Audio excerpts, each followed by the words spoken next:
సంగారెడ్డి నుంచి ప్రకాశం జిల్లాకు వెళ్తున్న ప్రైవేటు ట్రావెల్స్ స్లీపర్ బస్సులో జరిగిన అత్యాచార ఘటన కేసులో ఇద్దరు నిందితులను ఓయూ పోలీసులు అరెస్టు చేశారు. తనపై అత్యాచారం జరిగిందని బాధితురాలు అర్ధరాత్రి ఫిర్యాదు చేసిందని డీసీపీ బాలస్వామి చెప్పారు. హరికృష్ణ ట్రావెల్స్ కు సంబంధించిన నెల్లూరు వాసి ఈర్ల కృష్ణబాబు, ప్రకాశం జిల్లా వాసి సిద్ధయ్య అనే ఇద్దరు డ్రైవర్లను అదుపులోకి తీసుకున్నారు పోలీసులు.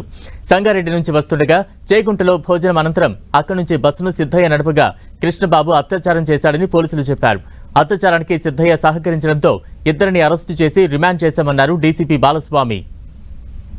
తను నిర్మల్ నుంచి ట్రావెల్ చేస్తుంటే ఈ బస్సులో తన పైన అత్యాచారం జరిగిందనేది ఇన్ఫర్మేషన్. సో ఇమీడియట్గా డయల్ 100 కాల్ రిసీవ్ చేసుకున్నటువంటి ఉస్మాన్ యూనివర్సిటీ పెట్రో కారు ఏదైతే ఉందో అది ఇమీడియట్గా రీచ్ అయ్యి బస్సును ఆపి జరిగిన విషయం తెలుసుకోవడం జరిగింది. అందులో బస్సును ఆపినప్పుడు ఒక డ్రైవర్ మాత్రమే ఉన్నాడు. తన పైన అత్యాచారం చేసినటువంటి సెకండ్ డ్రైవర్ ఎవరైతే ఉన్నారో అతను దిగి పారిపోయాడని తను కంప్లైంట్ చేయడం జరిగింది.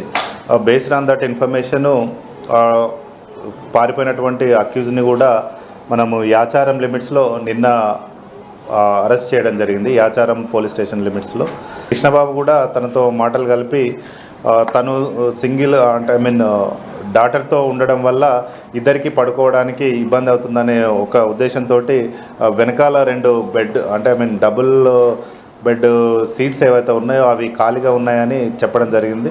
అందులోని మీరు ఇద్దరు ఉన్నారు కాబట్టి అక్కడ పడుకోండి, నేను ఇక్కడ సింగిల్ బెడ్లో పడుకుంటానని చెప్పి ఆమెను పంపించడం జరిగింది. తర్వాత ఆమె నిద్రలో జారుకున్నప్పుడు ఇతను పోయి తన పైన అత్యాచారం చేసిండని ఆమె కంప్లైంట్ ఇవ్వడం జరిగింది. సో ఇచ్చిన వెంబడే మన పెట్రో కారు ఉస్మాన్ యూనివర్సిటీ దగ్గర బస్సును ఆపి అందులో ఉన్నటువంటి డ్రైవర్ని తర్వాత ప్యాసింజర్స్తో స్టేట్మెంట్స్ తీసుకొని ప్యాసింజర్స్కి సపరేట్ బస్సు అదే ట్రావెల్స్ నుంచి వేరే బస్సు అరేంజ్ చేసి వాళ్ళతో స్టేట్మెంట్ తీసుకొని పంపించడం జరిగింది.